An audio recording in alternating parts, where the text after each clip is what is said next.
L'année 2020 correspond à l'an 5170 du calendrier amazigh. Le nouvel an amazigh, appelé par les populations berbères Yennaïr, est fêté par les populations d'Afrique du Nord depuis la plus haute antiquité. C'est à l'initiative de l'Académie berbère, qui est une association culturelle ayant son siège à Paris, que fut fixé le calendrier berbère en 1980. Le point de départ de ce calendrier fut décidé comme étant l'an 950 avant Jésus-Christ. Cette date correspond au début du règne du pharaon Sheshonq I, connu par les populations berbères comme étant Sheshnak, originaire de la tribu des Mchaoucha, du pays des Lebou. Les Lebou, c'est ainsi que l'on désignait dans l'Antiquité les habitants de l'Afrique du Nord. En fait, pour l'initiateur de ce calendrier, c'est Ammar Meghadi, c'est l'origine berbère de ce pharaon qui a déterminé ce choix et rien d'autre. Or, faire commencer le calendrier amazigh par l'accession au pouvoir d'un chef militaire berbère ayant fait un coup d'État pour devenir pharaon à la place du pharaon, lui-même berbère, c'est faire un raccourci de l'histoire des Amazirs. C'est aussi énoncer une contre-vérité historique, dans la mesure où la population d'Égypte et ses pharaons étaient berbères et se reconnaissaient comme tels, puisque depuis les temps les plus reculés, la population d'Égypte, donc de ce pays, se définissait comme étant des Misra. Misra, Mis en berbère veut dire fils, et Ra fait référence au dieu soleil. D'ailleurs, dans la langue arabe, on appelle l'Égypte, on l'appelle Misra. Donc, cette population d'Égypte vénérait le même culte du bélier que ses frères de l'Ouest. En effet, la berbérité de l'Égypte des pharaons se vérifie aussi bien sur des considérations géographiques, archéologiques, linguistiques, qu'historiques et religieuses. Alors, sur le plan de la géographie et de l'archéologie, les appellations d'origine de lieux, des noms de lieux ou de cours d'eau renvoient généralement à l'identité de leur population. Ainsi, en Égypte pharaonique, certains de ces noms trahissent leur origine berbère. Il en est ainsi par exemple de Assouan. Assouan, qui veut dire en berbère « ils ont bu » et qui se dit « Assouan », Assouan.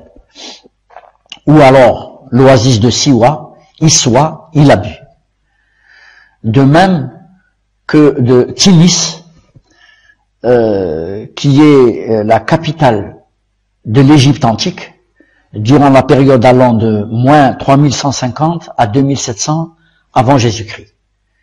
Et dont l'appellation est à rapprocher de la ville de Ténès, qui est située à environ 250 km à l'ouest d'Alger, ou même de la capitale de Tunisie, Tunis. Ce terme, Ténès ou Tunis, veut dire bivouac ou campement. En berbère, évidemment.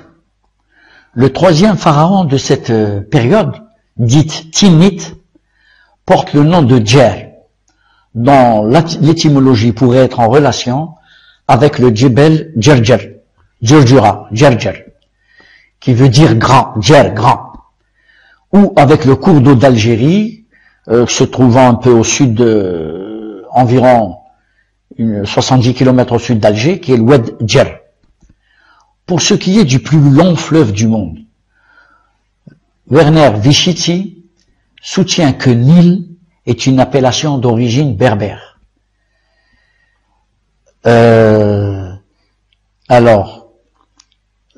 Ça, si vous retenez le nom, vous pouvez trouver la référence sur Internet. En effet, il désigne en berbère l'eau, fleuve ou rivière. Et là, je me suis référé à Arthur Pellegrin dans son essai sur les noms de lieux d'Algérie et de Tunisie. Dans leur ouvrage Des chars et des tifinards, Yves et Christine Gauthier indiquent que je cite, que plus de 6000 sites rupestres, gravures et peintures, inscriptions libico-berbères comprises, ont été localisés depuis l'Antiquité jusqu'à la mer Rouge et de l'Atlas saharien jusqu'au Sahel. Je ferme les guillemets. Ces chercheurs font remarquer que, je cite, quelques sites très dispersés sont recensés dans le désert libique. Mais il faut aller jusqu'à la vallée du Nil pour observer à nouveau des densités plus élevées de sites dont beaucoup apparaissent dans un contexte pharaonique. Je ferme les guillemets. Allant dans le sens d'une corrélation entre les gravures rupestres et la langue berbère, ces mêmes chercheurs relèvent que, je cite, art rupestre, monuments et langue et langage suivent plus ou moins les mêmes règles de distribution en établissant des relations entre les auteurs des figurations, les défunts et les locuteurs de langue berbère. Je ferme les guillemets. Il souligne également que, et je cite, les inscriptions libico-berbères sont parmi d'autres d'excellents indicateurs de présence de ces populations car elles définissent, mieux que les textes historiques, les limites de ce domaine berbérophone à travers les âges. Je ferme les guillemets.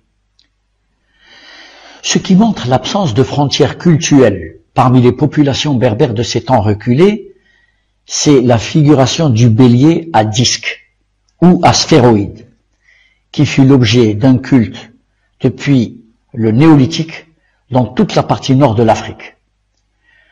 Alors, Gabriel Germain souligne que toute l'Afrique septentrionale a vénéré le bélier bien avant les temps historiques. Donc, Gabriel Germain, c'est dans le culte du bélier en Afrique du Nord. Alors, sur le plan de la langue, de l'histoire et de la religion, la langue berbère est restée fortement implantée en Algérie et au Maroc grâce à son ancrage montagneux. Elle a néanmoins subi de très fortes influences dans le reste de l'Afrique du Nord géographique, du fait de son frottement avec d'autres civilisations au fil des siècles. Alors, à titre d'exemple, on peut citer Augustin Berg, qui est le père de Jacques Berg, qui disait en 1910 du village de Frenda, qui veut dire en berbère Frenda, ils se sont cachés là. Alors voilà ce qu'il disait, un hameau berbère achevé de s'arabiser. Les éminents égyptologues que sont Desroches Noblecourt et Guy Raché ont confirmé l'existence d'une dominante de langage libico-berbère dans l'Égypte des pharaons. Jean-François Champollion a été jusqu'à donner par intuition l'étymologie du cartouche de Ramsès, qu'il déchiffra en inversant le nom Mis et Ra. Il comprit que le mot Mis avait un rapport avec la filiation.